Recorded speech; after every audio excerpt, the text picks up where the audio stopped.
Itu keren. Kehidupan dalam rencana Tuhan. 31 Oktober itu adalah tanggal yang menjadi suatu perayaan yang hebat. Halloween. Perayaannya sangat spooky, seram, tetapi menyenangkan dan menggairahkan, bahkan membahagiakan bagi sekelompok orang. Perayaan ini penuh dengan tema kematian dan tema roh-roh orang mati. Orang berkostum seram, nenek sihir, wajah yang dibuat seram, menakutkan, berjubah hantu, tengkorak, kuntilanak, Dracula, pocong, tokoh-tokoh jahat, dan lain-lainnya. Di hari Halloween, orang-orang menonton film-film hantu, horor. Orang saling bercerita kisah-kisah horor di dekat perapian atau ketika mereka berkumpul. Dan lain-lainnya. Hebatnya, kata Halloween berasal dari kata Halloween. Kependekan dari hallowed evening atau holy evening. Artinya malam yang disucikan. Disucikan untuk apa? Untuk perayaan roh-roh orang mati. Ada banyak pemikiran yang melatar belakanginya. Berbagai pemikiran di sana sini. Misalnya, Halloween dianggap saat atau hari di mana batas antara dunia ini dan dunia arwah menipis. Sehingga arwah hantu atau roh jahat akan dapat dengan lebih mudah datang ke dunia pada saat itu. Hari itu dianggap jiwa-jiwa orang-orang yang telah meninggal akan mengunjungi kembali rumah mereka untuk disambut. Hari itu, jiwa-jiwa yang ditolak masuk ke sorga dan ditolak masuk ke neraka akan datang mengganggu. Itulah sebabnya orang-orang akan berpakaian horor untuk melindungi diri mereka dari arwah-arwah jahat. Saudara, Halloween di zaman sekarang ini mungkin menjadi ajang seru-seruan, seram-seraman. Tetapi itu juga adalah sesat-sesatan. Halloween tidak berakar pada kitab suci.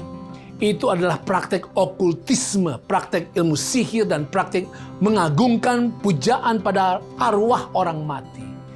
Itu tidak sesuai dengan ketuhanan yang Maha Esa. Karena Halloween mengarah kepada penyembahan setan.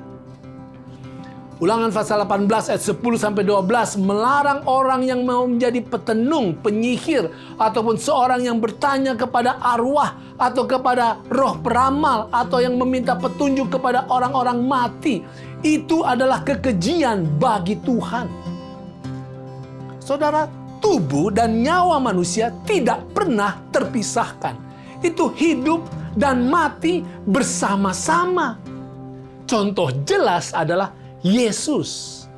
Ketika Yesus mati dan bangkit, dia tidak mati tubuhnya dan bangkit arwahnya saja. Yesus bangkit sebagai manusia yang utuh. Dan Alkitab mencatat peristiwa ketika Yesus bangkit dan muncul di hadapan murid-muridnya setelah dia bangkit dari kubur. Dikatakan dalam Lukas 24 ayat 37-43. Mereka terkejut dan takut dan menyangka bahwa mereka melihat hantu Halloween. Akan tetapi ia berkata kepada mereka, "Mengapa kamu terkejut dan apa sebabnya timbul keraguan-raguan di dalam hati kamu?" Kata Yesus kepada murid-muridnya yang ketakutan. "Lihatlah tanganku dan kakiku. Aku sendirilah ini.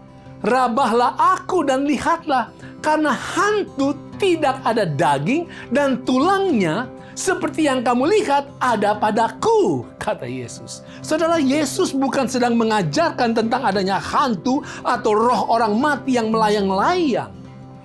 Yesus berbicara demikian karena itulah konsep arwah hantu yang ada di pikiran orang di zamannya, termasuk murid-muridnya dan orang-orang yang merayakan Halloween. Orang-orang banyak di dunia ini. Sambil berkata demikian, ia memperlihatkan tangan dan kakinya kepada mereka.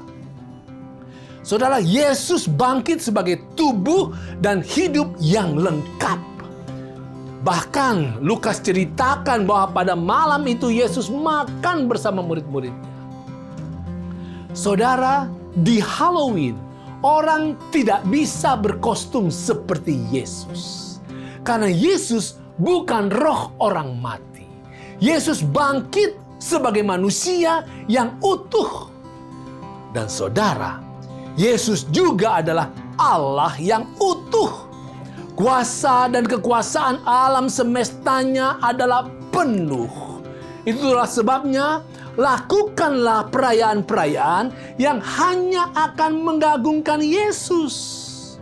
Lakukanlah hal-hal yang menyenangkan, menggairahkan, dan membahagiakan, tetapi juga mempererat hubungan ibadah kita kepada Yesus. Itu keren.